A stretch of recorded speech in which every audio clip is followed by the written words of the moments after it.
So guys, kaani na ng itlog. Medium pa yata nito. Ito manok.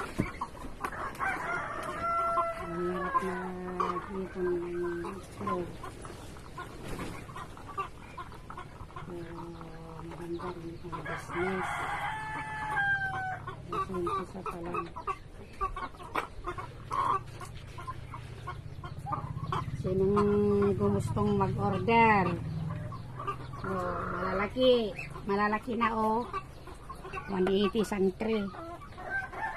Pag lumaki na, pag naging malaki na masyado, 220 isang tray kapag malaki na. Ito, maliit. Oh, ito, malaki na. 180 po kung gusto nyo mag-order. I-deliver ko mamaya. I-deliver ako. Oh, guys. Patay mo.